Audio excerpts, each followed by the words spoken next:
아멘. 예, 오늘 우리에게 주신 말씀은 마태복음 3장 1절부터 12절 말씀입니다. 오늘 주신 말씀을 가지고 주의 길을 준비하라는 제목으로 말씀을 전해드리겠습니다. 마태복음 3장 1절입니다. 교독하시겠습니다. 그때 세례 요한이 이르러 유대 광야에서 전파하여 말하되 그는 선지자 이사야를 통하여 말씀하신 자라. 일러스되 광야에 외치는 자의 소리가 있어 이르되 너희는 주의 길을 준비하라. 그가 오실 길을 곧게 하라 하였느니라. 요한은 약대 털옷을 입고 허리에 가죽띠를 띠고 음식은 맥주류와 소청이었더라. 이때 예루살렘과 온 유대와 요르단강 사방에서 다 그에게 나와 자기 죄를 자복하고 여단강에서 그에게 세례를 받더니 요한이 많은 바리새인들과 사두개인들이 세례 베푸는 대로 오는 것을 보고 이르되 독사의 자식들아 누가 너희를 가르쳐 임박한 진노를 피하라 하더냐. 그러므로 회개에 합당한 열매를 맺고 속으로 아브라함이 우리 주상이라 생각하지 말라. 내가 너에게 이르노니 하나님은 능히 이 돌들로도 아브라함의 자손이 되게 하시리라. 이미 도끼가 나무 뿌리에 놓였으니 좋은 열매 맺지 아니하는 나무마다 찍어 불에 던지우리라. 나는 너희로 회개하게 하기 위하여 물로 세례를 베풀거니와 내 뒤에 오시는 이는 나보다 능력이 많으시니 나는 그의 신을 들기도 감당하지 못하겠노라. 그는 성령과 불로 너희에게 세례를 베푸실 것이요 손에 키를 들고 자기의 타작마당을 정하게 하사 알고 근무하고 곳간에 들이고 죽정이는 꺼지지 않는 불에 태우시리라. 아멘.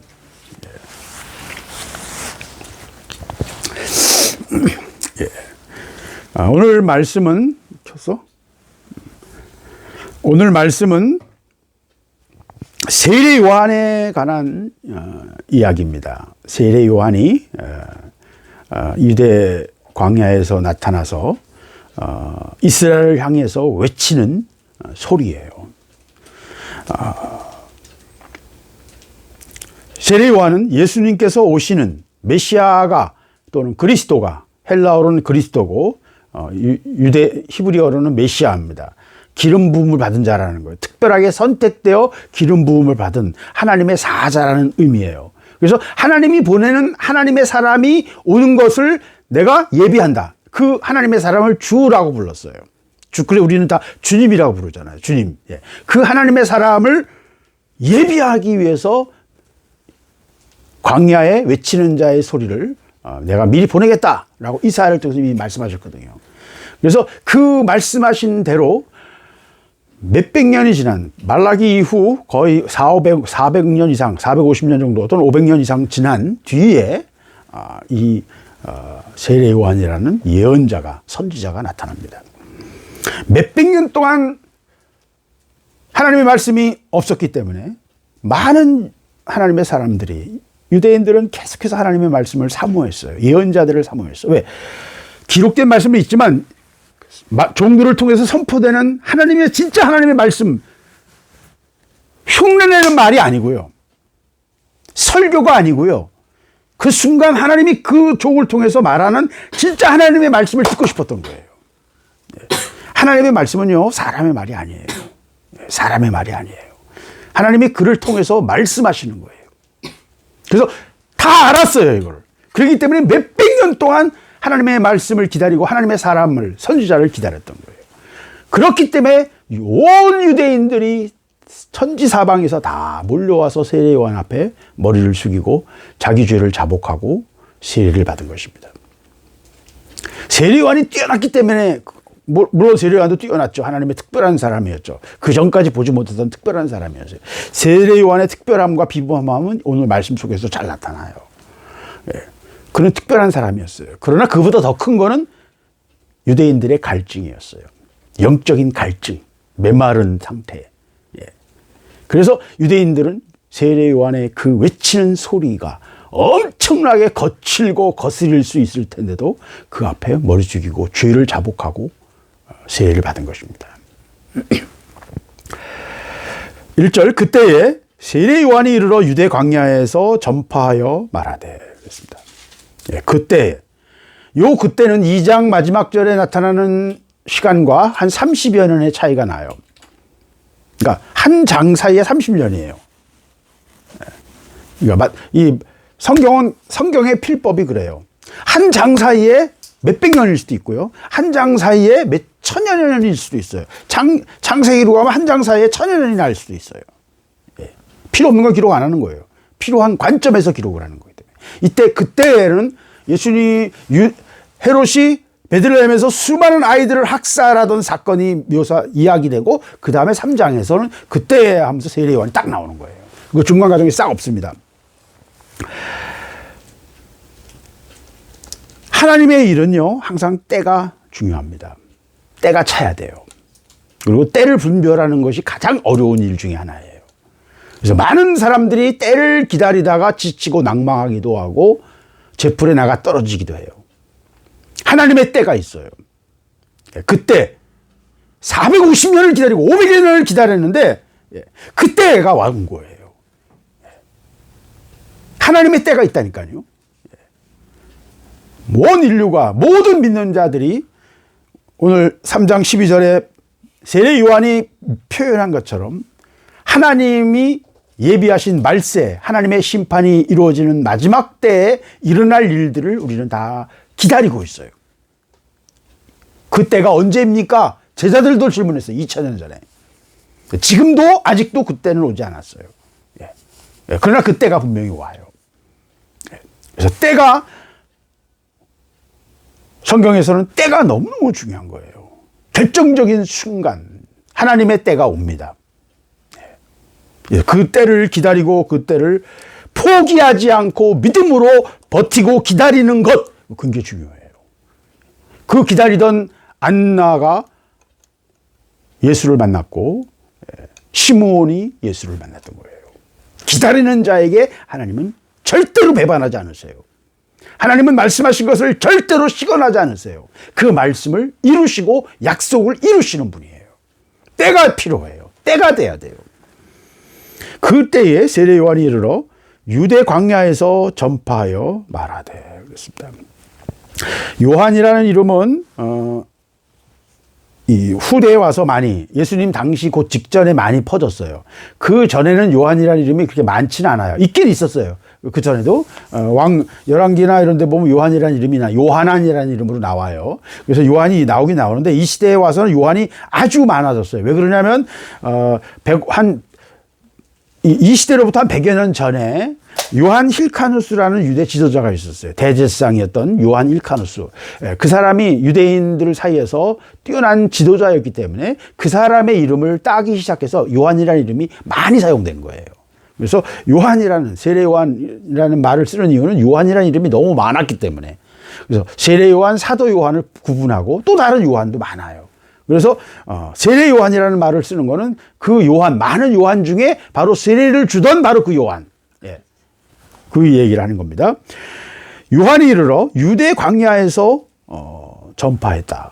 아니, 전략이 있어야지 사람이. 이게 무식한 사람이네, 이 사람은. 왜?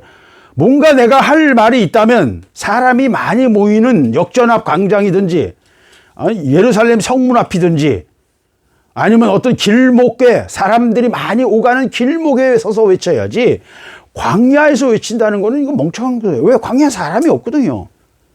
광야는 물이 없어서 거긴 함부로 들어가면 사람 죽어요. 지금도 광야 잘못 갔다가는 죽어요. 물을 못 찾으면 죽어요. 시냇물이 있는 곳이 아니거든요. 물 떨어지면 그냥 죽는 거예요. 왜? 떼약볕 속에서, 햇빛 속에서 광야는 피할 것도 없어요. 나무 그늘도 없어요. 그냥 말라비틀어진 것들이고요. 덤불, 가시덤불밖에 없어요. 그런 광야에서 누가 소리를 듣겠어요? 이건 무식한 거죠. 무식한 거예요. 전략적이지 못하고요. 생각이 없는 사람이에요. 광야에서 누가 소리를 쳐? 광야에서 어떻게 사람들이 듣기를 바래? 그런 거죠. 참 이상하죠. 광야는요, 하나님의 사람들과 익숙한 곳이에요. 하나님의 사람들과 광야는 친숙한 곳이에요. 다 광야를 거칩니다. 네. 아브라함도요, 광야를 헤매고 다녔고요. 여기저기 쫓겨 다니면서 광야에서 농사를 지었어요. 그리고, 샘을 파가지고 물을 길어서 보리를 키웠고, 그걸 통해서 하나님 또 풍작을 주시기도 하고요. 예. 광야 생활은요, 이스라엘 백성들의 계속되는 그 방랑 생활이 광야에서 이루어졌어요. 그건 아브라함 시절, 이삭 시절, 야곱 시절에도 마찬가지고요. 예. 이 모세 시절에는 뭐 아직 40년 동안 광야 생활을 했고요. 그 뒤에도 수많은 하나님의 종들이 광야에서 피해 다니고 연단받고 고통받고 했습니다. 뭐 말로 다 할 수가 없어요. 많은 하나님의 종들이 광야 생활을 합니다. 예수님 자신도 광야에서 금식하시며 기도하시며 마귀의 시험을 당하기도 하셨어요. 예. 광야를 우리는 정말 하나님이 특별하게 다루시는 곳이에요. 예. 광야에 대해서 우리가 여러 번 이야기했으니까 제가 길게 얘기하지는 않겠습니다. 광야를 통과해야 돼요. 광야는 하나님을 의뢰하는 곳, 하나님 외에는 다른 것을 의지할 수 없는 곳. 왜? 사람이 없거든요. 사람이 없어요. 하나님만 의지하는 곳이에요. 하나님만 의지해야만 되는 곳이에요. 그래서 하나님은 광야를 종종 훈련장으로, 연단의 장소로 사용합니다.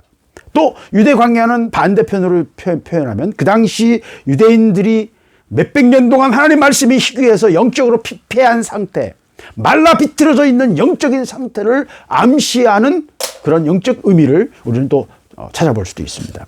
어쨌든 광야에서 외쳤습니다. 비효율의 극치예요. 사람 아무도 없는데 혼자 외치고 있는 거예요. 예.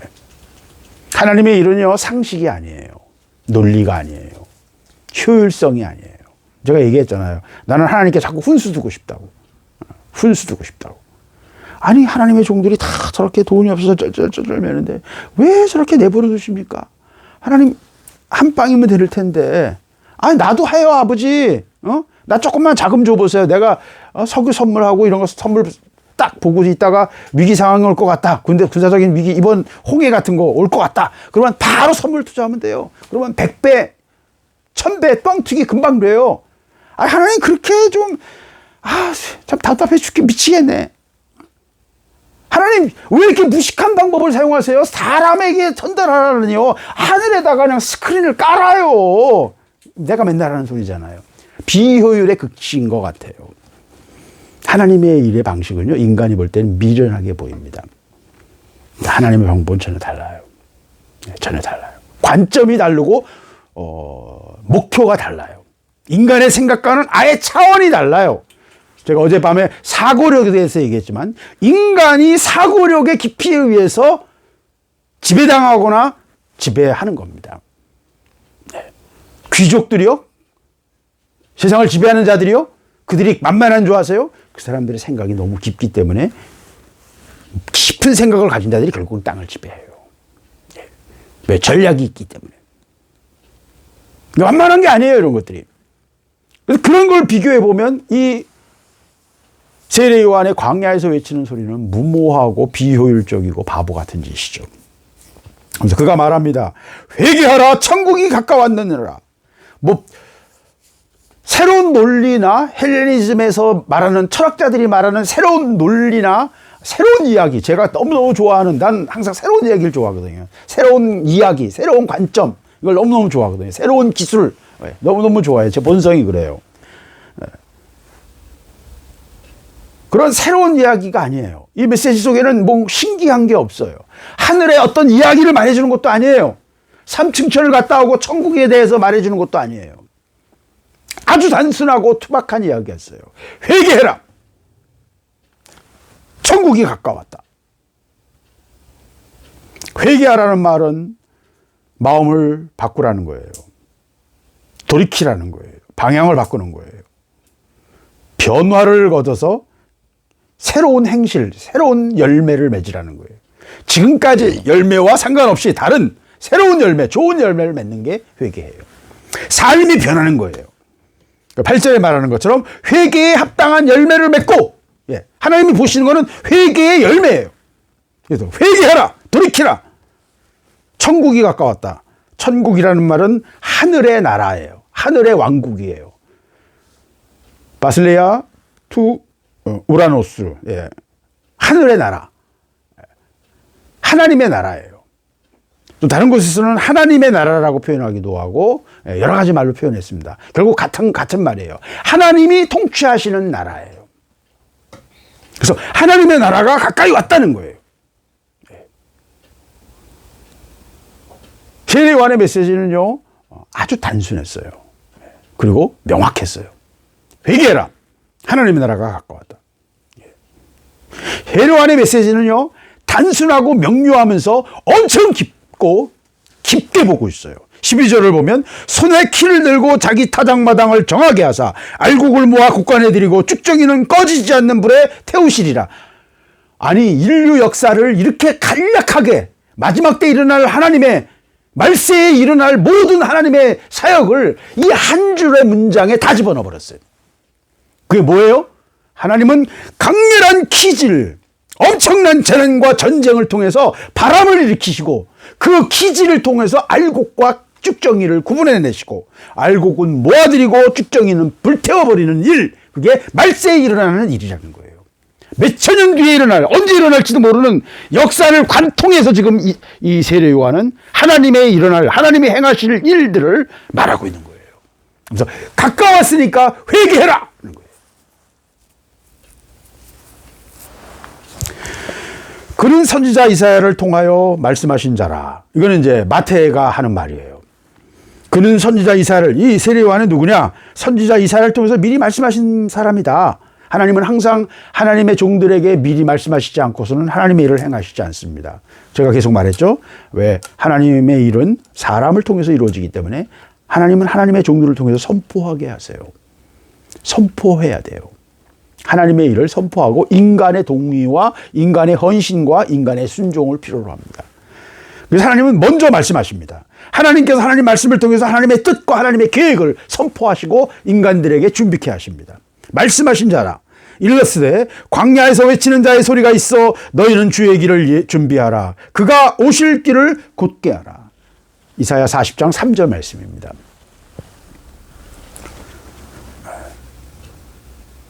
그래서 바로 세례 요한은 이사야 40장에서 말한 이사야가 말하던 바로 그 광야에 외치는 자의 소리다 라고 지금 마태가 해석하는 겁니다.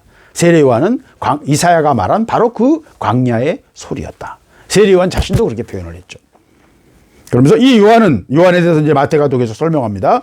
요한은 낙타털옷을 입고 허리에 가죽띠를 띠고 음식은 메뚜기와 석청이었더라.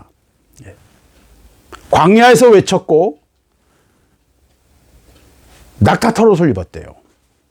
낙타털옷은 거칠고 두꺼워서 낙타털은요 사람이 못 입어요. 그 옷을 입으면요 살이 다 쓸려가지고 살이 생채기가 납니다. 왜? 거칠기 때문에. 낙타털은 주로 카페트를 만들거나 천막용 천을 만들거나 이런 용도로 사용을 해요. 겉옷도 낙타털옷을 잘 안 만들어요. 보통 거친 양털을 사용해요. 왜? 양이 워낙 많으니까 양털을 사용하지 낙타털은 잘 사용 안 합니다. 근데도 낙타털은 그만큼 싸니까 사람들이 두꺼워서 쓸 수가 없으니까 찾지 않으니까 가격이 낮아지죠. 그래서 싼 옷이라는 의미가 있어요. 그래서 낙타털옷을 입고 허리에는 가죽띠를 두르고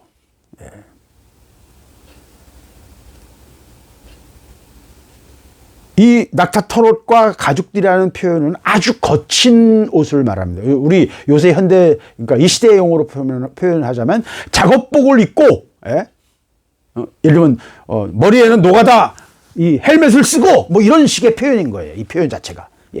거친 옷, 아주 험한 옷, 막노동자들이나 입을 또는 노숙자들이나 얻어 입을 그런 옷이라는 거예요. 그러면서 음식은 메뚜기와 석청이었더라. 왜? 광야에서 생활하니까. 누가 지원하거나 예수님처럼 누가 따라다니면서 그를 수발들지 않았어요. 그는 그런 걸 거부했어요. 그리고 메뚜기와 석청을 먹었어요. 그는 인간의 삶과 접촉되는 것을 거부했어요. 이거는 전형적인 SNF파의 삶의 행동 패턴이에요. 이 세상이 악하기 때문에 악한 것과는 가까이 하지 않겠다는 그런 어떤 논리를 갖고 있었거든요. SNF파가. 요한은 에스테네파적인 어떤 삶의 자세를 가진 거예요. 그러나 에스테네파도 낙타털옷을 입거나 메뚜기와 석청을 먹지는 않아요. 왜? 그들은 광야에 가서 자기들의 공동체를 세워서 거기서 양을 키우고 곡식을 키워서 아주 검소한 생활을 합니다. 그러나 세례 요한처럼 살진 않아요. 왜? 세례 요한은 자기 자신을 돌보고 자기가 먹고 살기 위한 어떤 생활도 어떤 활동도 하지 않은 거예요. 자연에서 그냥 그 광야에서 얻을 수 있는 메뚜기를 잡고 석청을 들에서 나는 꿀벌들, 벌들이 또는 말벌들이 모으는 꿀을 바위 틈에 있거든요. 그런 걸 찾아서 그걸 당분을 섭취하고 메뚜기를 먹는 것으로 그가 음식을 삼았다는 거예요. 그러니까 그가 자기 생존을 위해서 다른 삶의 활동을 다 하지 않았어요. 왜 이렇게 해야 될까요?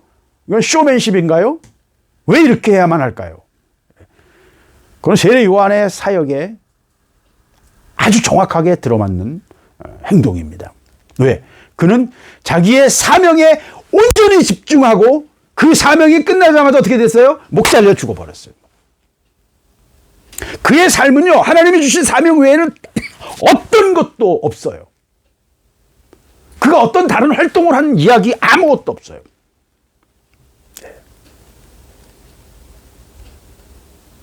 하나님 앞에서 자기 사명에 합당한 삶, 자기 사역과 자기 메시지에 합당한 삶을 살아냈어요. 하나님의 종들은요, 자기 사역에 합당한 하나님의 대가를 치릅니다. 제가 계속 얘기했죠. 예언자들이 많은 고통과 아픔을 겪으면서 그 사역을 감당했어요. 왜? 그건 대가였습니다. 또 그것이 연단이었습니다. 그 사역을 하기 위해서 빚어져야 되는 연단일 수도 있고 대가일 수도 있고 어떤 영적인 측면에서 대가를 지불해야 될 수도 있고 어떤 상징을 자기 삶으로 살아내야 될 수도 있고 그 자체가 메시지일 수도 있었어요. 수많은 예언자들이 그렇게 살았어요. 세례 요한도 자기 메시지와 합당한 삶을 사는 거예요. 회개하라, 천국이 가까웠다 그러면서 뷔페에서 우아하게 식사를 하고 고급 승용차를 타고 다닌다면 그 앞뒤가 안 맞는 거죠. 뭔가 위화감이 있죠. 예. 인간이 봐도 위화감이 있고 하나님 보시기에도 위화감이 있어요. 삶과 메시지는 같은 것이에요. 말은 말장난이 아니에요. 공허한 것이 아니에요. 내 삶이 내 말이 돼야 돼요. 이 세례 요한의 삶이었고 세례 요한의 메시지였어요. 그랬을 때 온 예루살렘과 유대와 요단강 사방에서 다 그에게 나왔어요. 아까 말한 것처럼 갈증 속에 있었던 유대인들, 영적으로 피폐하고 갈증 속에 있었던 유대인들에게는 세례 요한의 메시지는 그 생명의 하나님의 주시는 은혜의 그 빛은 그들에게는 생수였어요. 수많은 사람들이 나와서 자기의 죄를 자복하고 요단강에서 그에게 세례를 받습니다. 세례에 대해서는 많은 설명을 해야 되기 때문에 제가 그냥 넘어가겠어요. 구약 앞부분에서는 안 나와요. 그러나 바벨론 포로 이후에 나오는 어떤 종교적인 관습이 되었어요. 유대인들 사이에서의 관습이 되었습니다. 어쨌든 세례를 받았어요. 요한은 많은 바리새인과 사두개인들이 세례를 베푸는데 오는 것을 보고 바리새인과 사두개인들이 많이 모여가지고 온 유대인들이 다 나오니까 바리새인과 사두개인들도 나온 거예요. 그랬을 때 아직 그들의 자세가 달랐던 걸 요한은 봅니다. 많은 자들이 자기의 죄를 자복하고 회개합니다. 다른 곳에서 보면 군인들에게 저희는 어떻게 해야 됩니까? 각자 자기가 어떻게 해야 되는지 어떻게 회개해야 되는지 질문할 때마다 세례 요한이 대답을 줍니다. 근데 바리새인과 사두개인들이 이 세례 요한에게 나온 것을 보고 뭐라고 말합니까? 독사의 자식들아, 누가 너희를 가르쳐 임박한 진노를 피하라 하더냐? 독사의 자식이라는 말은 이게 난 예수님 말씀인 줄 알았더니 이게 원래 세례 요한의 용어였군요. 예. 세례 요한의 용어였어요. 독사의 자식들아. 돌들로 아브라함이 자손이 되게 할 것이다. 이 말씀도 예수님 비슷한 말씀하셨죠. 호산나라고 예수님을 찬양할 때 예루살렘 성에 낙이 타고 입성할 때 유대인들이 어찌 저렇게 참담한 말을 하게 합니까? 그랬을 때 저들이 잠잠하다면 저 돌들이 소리를 칠 것이다. 예수님께서 말씀하셨죠. 그게 바로 예수님이 세례 요한의 제자였던 거예요. 세례 요한의 용어와 세례 요한의 어떤 그 메시지를 많이 차용하십니다. 네. 독사의 자식들아, 누가 너희를 가르쳐 임박한 진노를 피하라 하더냐. 독사의 자식이 뭘까요? 독사는 어떻습니까? 독사는요, 그렇게 크지 않아요. 작아요. 독사는 대부분의 짐승과 싸워서 져요. 토끼들도 뱀을 잡아먹을 수가 있습니다. 네. 토끼들도요, 이빨이 강하기 때문에 토끼가 뱀을 잡는 경우도 있어요. 물론 대부분 반대지만 토끼가 저항해서 뱀을 잡는 경우도 있어요. 그러니까 왜? 물리적으로는 감당이 안 되거든요. 뱀은 느리고 어떤 반격하는 것이 이빨 외에는 없어요. 다른 공격이 없어요. 팔다리를 때리거나 뭐 발톱이 있거나 이런 게 없잖아요. 그러니까 공격할 방법이 없는 거예요. 그래서 몸을 칭칭 감아서 질식시킬 수는 있는데 재빠른 토끼나 재빠른 쥐새끼들은 참 어려워요. 잡히지가 않죠. 그래서 오히려 당할 수도 있어요. 재빠른 짐승들. 그중 가장 대표적인 예가 족제비나 망구스 같은, 족제비와 비슷한 망구스 같은 재빠른 동물들에게는요, 뱀이 아주 그냥 밥이에요, 밥. 예. 그래서 뱀의 전략은 뭐냐면 숨어 있는 거예요. 그 가느다란 실 같은 그 길쭉한 그 형태를 이용해서 바위 틈이나 덤불이나 이런 데 숨어 있어요. 그러다가 어떻게 해요? 숨어 있다가 상대가 다가오면 기습을 해서 상대의 뒤편을 무는 거예요. 앞을 물지 않아요. 앞을 물면 발로 찰 수가 있잖아요. 그러니까 뒤꿈치를 무는 거예요. 그게 뱀의 전략이에요. 그래서 독사의 자식이라는 말은 지금 이 바리새인과 사두개인들이 세례요한에게 회개하려고 나온 게 아니라 세례요한이 뭘 어떻게 하나 보자라고. 왜? 모든 사람이 다 글로 가버리니까 자기들만 그냥 안 가보기는 그렇잖아요. 이게 뭔 일이 벌어지는지 지금 이 사람들은 궁금한 거예요. 절반쯤은 궁금한 거고 절반쯤은 시기하는 마음이에요. 왜? 자기들 다 자기 신자들인데, 그 사람들 앞에서 자기들이 떵떵거렸는데, 그 사람들이 다 광야로 나가버리니까, 이 사두개인들은 성전이 텅텅 비고, 바리새인들은, 유대인들 사이에서 존경을 받던 사람들인데, 자기들은 다 무시하고 지금 광야로 나가니까 신경질 나죠. 그죠? 자의식이죠. 예. 뱀처럼 노려보고 기회를 노리는 자들이 바로 그들의 정확한 심성이었던 거예요. 그 시간 그들이 가진 마음을 독사의 자식이라는 아주 치명적인 한 문장, 한 단어를 통해서 그들의 영적 상태를 찍어 드러낸 거예요. 하나님 말씀은 이렇습니다. 하나님은요, 화장하지 않으세요. 하나님은 말을 돌리지 않으세요. 하나님의 말씀은요, 직설적이면서 그냥 찍어 쪼개어 갈라내는 거예요. 창세기 15장에 하나님께 처음 제사를 드리는 아브라함의 제사, 그 제물들을 칼로 쪼개어 포개가지고 서로 쪼개서 갈라놓고서 그 위에 제물들을 얹었다는 거예요. 그랬을 때 밤에 횃불이 와가지고 거기를 둘러 돌아다녔다 그랬어요. 제가 그래서 칼과 불이라는 단어를 가지고 그 상황을 제가 설교를 통해서 말씀드린 적이 있습니다. 칼과 불. 하나님의 방법은 그런 방식이에요. 칼로 쪼개는 거예요. 회개는 뭐예요? 내 마음을 칼로 쪼개어서 내 속에 있는 악을 드러내고 내 속에 있는 모든 것들을 정직하게 하나님 앞에서 사람 앞에서 드러내는 거예요. 그리고 바꾸는 거예요. 그런데 사두개인과 바리새인들은 뭘 하나 보자 하면서 뱀처럼 노려보며 기회를 엿보려는 그의 심성을 하나님은 세례 요한의 눈을 통해서 정확하게 말씀하고 계신 거예요. 그러면서 누가 너희를 가르쳐 임박한 진노를 피하라 하더냐. 무슨 말이에요? 내 생각은 바꿀 생각이 없고 진노만, 심판만 피하겠다는 거예요. 그런 마음을 가지고 너희들이 왔구나. 회개할 생각은 없구나. 이 위기만 어떻게 넘겨보자 하는 마음이구나. 라고 지적하시는 거예요. 사두개인과 바리새인들도 두렵거든요. 하나님의 심판이 두려운 걸 알거든요. 그러니까 위기만 넘겨보자. 생각은 바꿀 생각이 없는 거야. 지금 그 부분을 지적하는 거예요.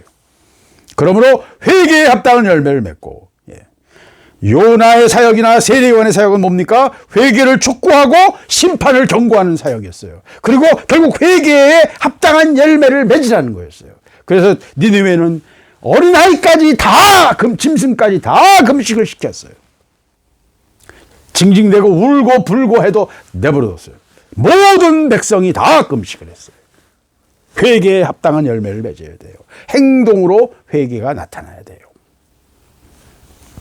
그러면서 회개에 합당한 열매를 맺고 이 서기관과 바리새인과 사두개인들이 가진 생각을 드러내십니다.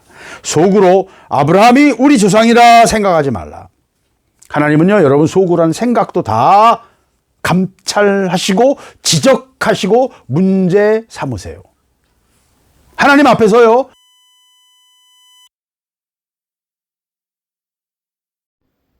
속으로 자기 방어 논리를 우리는 항상 가져요. 자기 방어 논리가 있다고요. 그 자기 방어 논리도 하나님은 지적하시는 거예요. 지적하십니다. 아브라함이 우리 주상이라 생각하지 마라. 왜? 내가 너에게 이르노니 하나님이 능히 이 돌들로도 아브라함의 자손이 되게 하시리라. 하나님 얼마든지 하실 수 있죠. 돌들로도 아브라함의 자손이 되게 하십니다. 이미 도끼가 나무 뿌리에 놓였으니 좋은 열매를 맺지 아니하는 나무마다 지켜 불에 던지우리라. 하나님이 찾으시는 건 뭐예요? 좋은 열매예요. 선한 열매예요. 하나님이 찾으시는 열매를 우리 삶을 통해서 맺어주기를 하나님은 기대하시는 것입니다. 그러나 열매를, 좋은 열매를, 하나님이 찾으시는 열매를 맺지 못한다면 어떻게 해야 돼요? 찍어버리고 불태워버린다. 이게 아주 단순하고도 명확한 하나님의 심판과 하나님의 뜻, 하나님의 행하심, 하나님의 계획, 우리말로 신학적으로는 구속사라고 하는 하나님의 계획에 대해서 아주 단순한 용어로 아주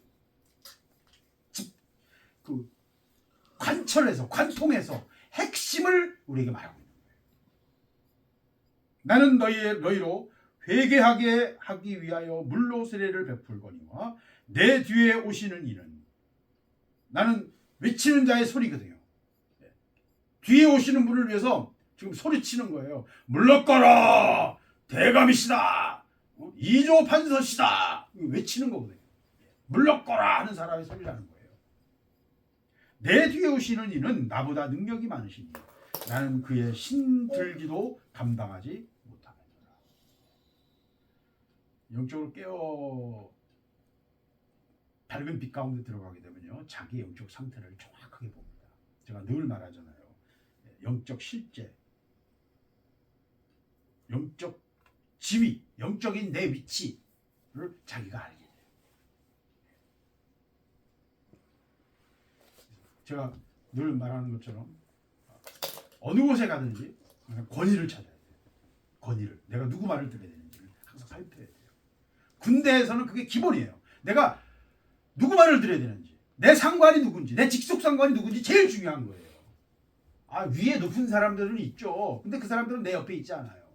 내가 누구 말을 들어야 되는지, 내가 누구 말을 귀를 기울여야 되는지, 그 직속 상관, 그 사람이 제일 중요해요. 더 나아가서는 그 속에서, 그 부대에서 실세가 누군지, 이 사람 말은 정말 잘 들어야 돼. 안 들으면 큰일 나. 고통받아. 이 사람이 나를 괴롭힐 수 있어. 그걸 빨리빨리 캐치해야 돼요. 나는 그의 신들기도 감당하지 못하겠노라. 세례 요한이 정말 멋있는 부분은 바로 이런 부분이에요. 그런 다른 의식, 허례의식, 허위의식, 자아의식 이런 거에 관심이 없었어요. 그의 삶에 대해서도 관심이 없었어요. 시집가고 결혼하고 장가가고 이런 거 관심 없었어요. 그의 인생의 업적에 대해서도 관심이 없었어요. 다른 어떤 것에 대해서도 관심이 없었어요. 하나님의 일이 그의 관점의 중심이었고, 그는 이 영적인 하나님 앞에서의 하나님의 뜻과 하나님의 질서에 대해서 아주 예민했어요. 영은요, 굉장히 예민한 것입니다. 예민한 거예요. 영적으로 깨어있으면요, 우리 지난 시간에도 말했습니다만, 그 수많은 무리 속에서 한 여인이 예수님의 옷자락을 만진 것을 예수님은 아시는 거예요. 영적으로 그렇게 예민한 거예요. 그걸 통해서 흘러나가는 것을, 능력이 흘러나가는 것을 그분은 아셨어요. 영은 사람의 생각이나 논리나 눈썰미 이런 거하고 비교할 수 없는 예민함이 그 속에 있어요. 왜? 하나님의 영으로 통하는 것이기 때문입니다. 나는 그의 신을 들기도 감당하지 못합니다. 이건 겸손이 아니에요. 현실을 정확히 인식하는 거예요. 겸손이 아니에요. 현실 인식이에요. 영이 깨어나면요, 빛 가운데 거하게 되면요, 내가 어떤 상태인지를 알아요. 스스로 하나님 앞에 고개를 숙일 수밖에 없고요, 스스로 딴소리 할 게 없어요. 자기 상태를 정확히 아는 거예요. 그는 성령과 불로 너희에게 세례를 베푸실 것이다. 예수님이 하실 사역에 대해서 요한은, 나는 맛배기야, 나는 그냥 길 쓸고 물 뿌리는 거야, 근데 진짜 배기가 오신다, 그 얘기예요. 요새 쉬운 말로 설명하면 그분이 성령과 불로 너희에게 세례를 베풀고 너희 인생을 바꾸고 너희들의 생각을 바꾸고 너희들을 구원하실 것이다. 그래서 12절이 결론입니다. 손에 키를 들고, 누가 키를 들고 있어요? 하나님께서 자기의 타작마당을 정하게 하사. 이때는 예수 그리스도시네요. 예수께서. 왜? 예수님을 설명하시는 그 문맥 속에서 말하는 거니까. 그 앞절에서 보면 그는 성령과 불로 너에게 세례를 베푸실 것이요, 또한 손에 키를 들고 자기 타작마당을 정하게 하실 것이다. 타작마당, 알곡을 거둬들이는 타작마당. 이 타작마당이 예수님께서 말씀하셨던 대추수가 일어나는 곳이 타작마당이에요. 이 세상이에요.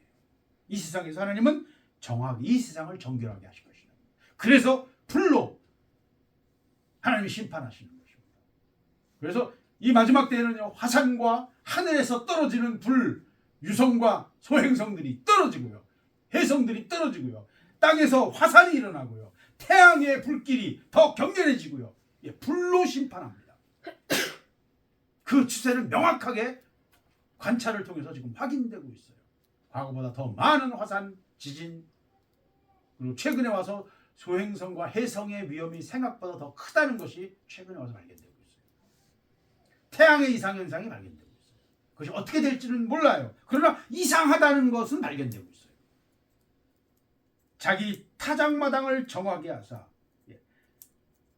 의도적인 바람을 일으켜서 감당할 수 없는 재난과 전쟁과 자연재해를 통해서 하나님은 알곡과 쭉정이를 구분하신다는 것입니다. 어떻게 해서 그게 알곡과 쭉정이를 구분되는지는 모르겠으나 하나님은 알곡과 쭉정이를 구분하는 대추수의 사역을 진행하신다. 그 사역은 이 세례요한의 선포로부터 주님이 오시는 마지막 그 순간까지 진행되고 있는 것입니다. 지금은 우리는 대추수 기간인 것입니다. 그건 이미 예수님 당시에 곡식이 씌어져서 밭에 문드러져 있으니 빨리 사람들, 일꾼들을 보내달라고 구해라, 예수님 말씀하셨죠. 지금 이 2000년간은 말세이고, 이 모든 일들은 하나님의 거대한 하나님의 행하심입니다.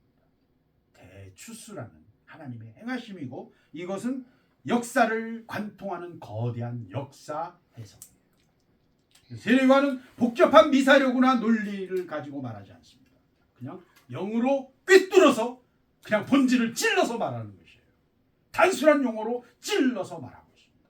이것이 현재 우리 앞에 일어나는 일들인 것입니다. 세례요한의 이 이야기는 지금 이 시간도 우리에게 적용되고 있고요, 우리는 그의 회개에 동참해야 돼요.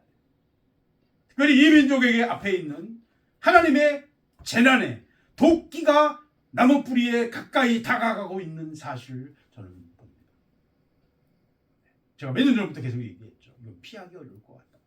왜? 한국교회가 회개를 안 해요. 사두개인과 바리새인들처럼 눈치만 살살 보고 어떻게 이걸 피할 수 있을까, 어떻게 위기를 넘길 수 있을까 생각하고 어떻게 손해를 안 볼까만 생각하지, 한국교회가 회개할 생각이 없어요. 결국 피를 흘리게 될 것입니다. 하나님의 일은 예외가 없고요, 하나님의 일은 항상 말씀하신 그대로 진행됩니다. 오늘 저는 세례요한의 이 메시지를 통해서 이 시대에 우리에게, 지금 우리에게 하시는 말씀을 우리가 들을 수 있기를 바랍니다. 회개하라. 기회를 보고 피할 때를 찾고 눈치 살살 보는 짓 하지 말고 회개해라. 독사의 자식이 되지 말고 회개해라 하는 것이 오늘 이 시간 세례요한이 우리에게 주시는 하나님의 말씀입니다. 같이 기도합니다.